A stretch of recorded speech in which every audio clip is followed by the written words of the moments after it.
Hey there, 8th graders. Welcome to today's lesson. I am literally so excited we get to talk about this today.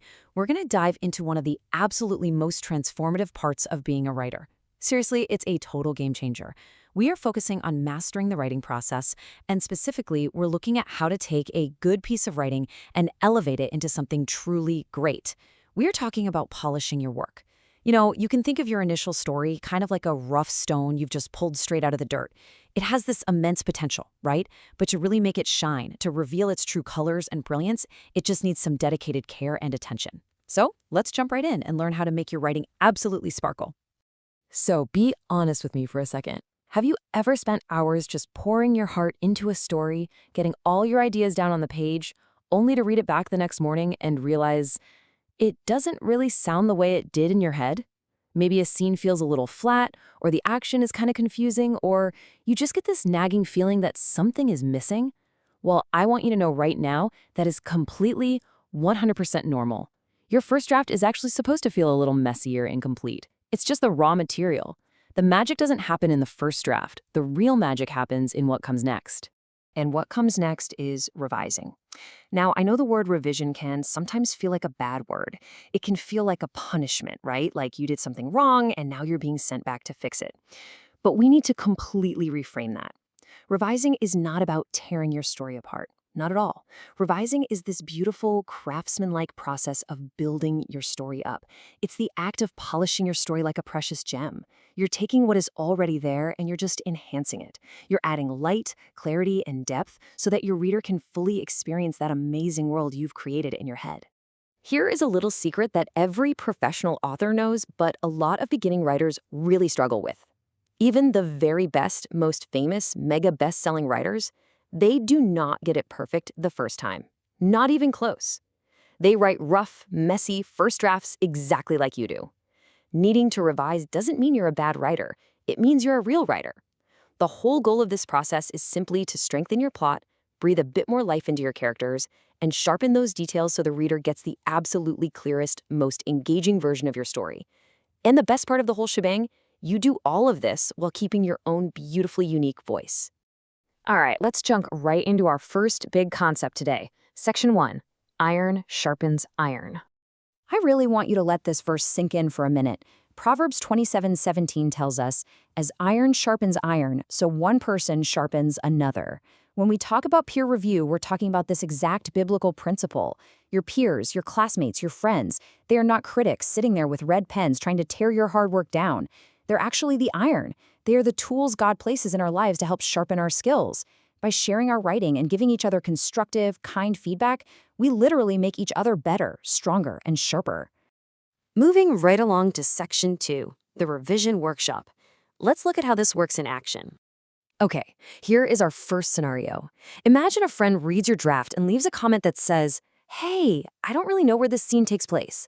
It is such a common issue because you, as the writer, you know exactly where the characters are, so you totally forget to tell the reader. So how do we fix it? By painting a picture with words. Instead of just writing, "they were outside," we add specific, vivid details. Something like, "the sun dipped behind the mountains, casting long shadows on the quiet valley." Wow, right? Suddenly, the reader isn't just being told the setting. They can see it, they can feel the time of day, they can sense the mood. You've instantly fixed the problem just by painting that picture. Now, let's look at a second example. What if a peer says, "I kind of can't tell who's speaking here"? When you have characters talking back and forth without any breaks, it is so easy for the reader to get completely lost. To fix this, we use dialogue tags and action beats. Basically, we add some movement to the scene by dropping in phrases like "Sarah whispered," or showing an action like "John slammed his fist on the table as he replied." You're doing two massive things. First, you instantly clear up the confusion of who is actually talking. But second, you show the reader the emotion behind the words. You are polishing that rough stone. Let's tackle a third really common piece of feedback. The ending felt rushed. Oh man, you know exactly how this goes, right? You've been writing for pages, your hand is cramping up, and you just want to cross the finish line. So you wrap up the entire huge climax in like 2 sentences. To fix this, you don't necessarily need to write more action. Instead, just give the reader a second to linger. Add a moment of reflection, or maybe offer a final lingering image that ties all the way back to the very beginning of the story. It gives your reader a chance to catch their breath. It creates a deeply satisfying, unrushed conclusion that's going to leave a lasting impact. Okay, let's head into section 3. Your turn to practice. Time to put these tools to work. So the absolutely crucial part here is taking action. Here is your homework, broken down into 5 super powerful steps. First up, you're going to swap a paragraph with a peer and write one helpful, constructive comment. Remember, iron sharpening iron.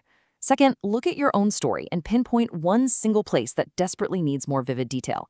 Third, find a sentence that feels a little clunky and rewrite it so it flows better. Fourth, add a brand new sentence that connects 2 ideas smoothly together. And finally, step 5, find one of those overused words, like good or bad or went, and swap it out for a stronger, punchier synonym. These might seem like tiny, simple little actions, but I promise you, doing just these 5 things is going to create a massive improvement in your story. And that brings us to our final part today, Section 4, the Godly Learner's Path. We've spent time talking about the mechanics of how to strengthen your writing, but I want to shift gears for a second to the deeper, spiritual purpose behind why we even pursue academic excellence in the first place. This really brings us to our core philosophy here at HeroesMart Academy. We deeply believe in intertwining biblical morality with your education. And you might wonder, why? Well, because education and intelligence all on their own, without a moral compass, that can actually be harmful. Raw capability, like knowing how to write a highly persuasive essay or solve complex equations, it absolutely must be guided by wisdom. We don't just want to make you highly capable students. We want to equip you with knowledge and intelligence so that you can go out into the real world and make wise, God-honoring choices.